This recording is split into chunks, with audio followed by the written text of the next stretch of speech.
Shalyni Paiyappilly, and I am 28 years old. Tell us a little bit about yourself. Okay, so I'm first generation American. My parents are from India. I was born in California, lived in Michigan, lived in Florida. Now I'm here in New York for almost 5 years. I work in social work in a substance abuse clinic, and I also do modeling, singing, and poetry, and meditation. Anything more? I don't know. No, that was good. Okay. Can you tell us of a situation where you was discriminated against? Okay.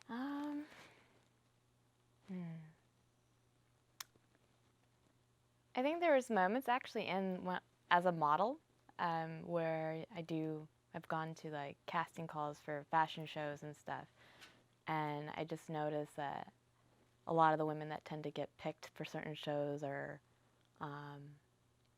they're white, and then I question, oh, something's wrong with me, or I'm not skinny enough, so I feel discriminated against my weight or the way that I look sometimes.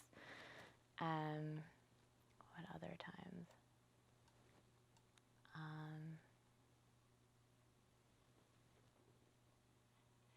That's all I can think about right now. I can't think of other times. Like this, anything like specific occasions?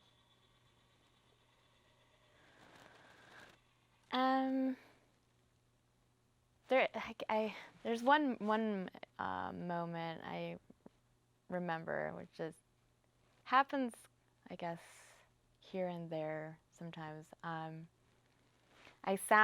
I guess I sound like very American, and I don't act like a typical Indian.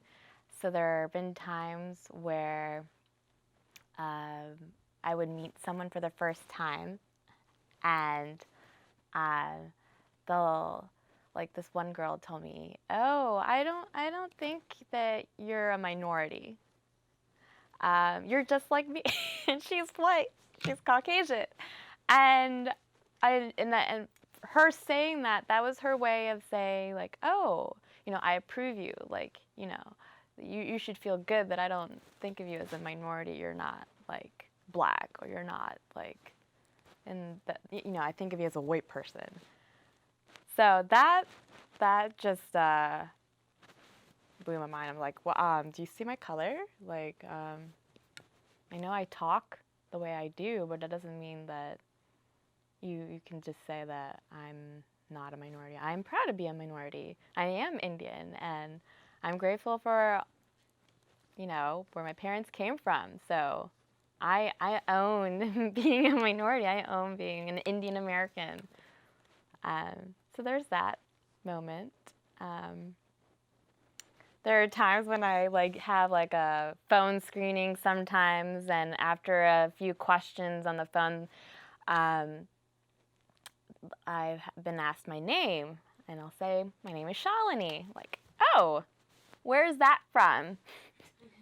I'm like, it's from India. Like, oh, but you don't sound Indian. I'm like, oh, okay.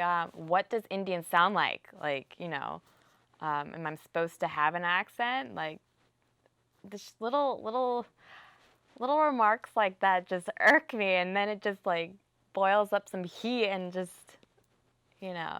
Oh, and then another good one. Sometimes I'll be walking down the street even, and random passerbys will be like, "Oh, you're so tan. Where'd you go?" I'm like, I'm born like this. Like, wow, you're really dark for a white person.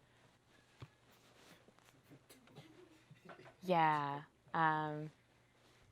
My dad's gotten that too. Like, you must sit in the sun all day, since we used to live in Florida. So when I actually don't like getting any darker, I like just like the color that I am. So I always hate when people are like, oh, let's go lay out, and like, I'm Indian. I don't need to do that. That's for white people. Sorry, it's true. Yeah, I apologize.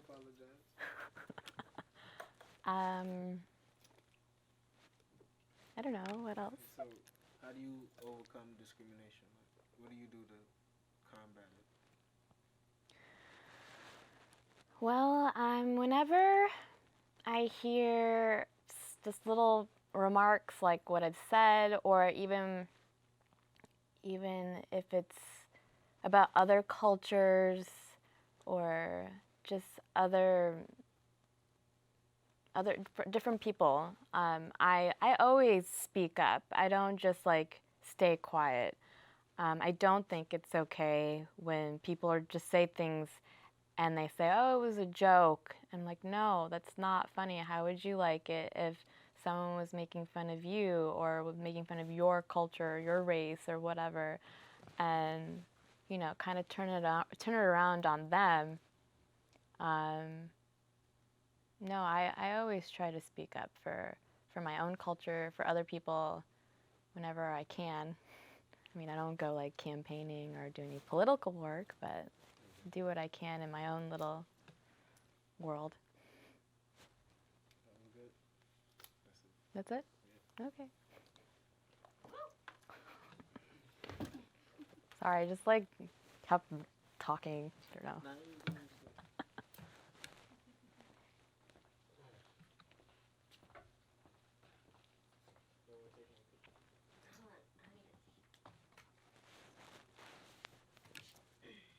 Is my face oily? No? I think you're fine, girl. Okay. All right. So,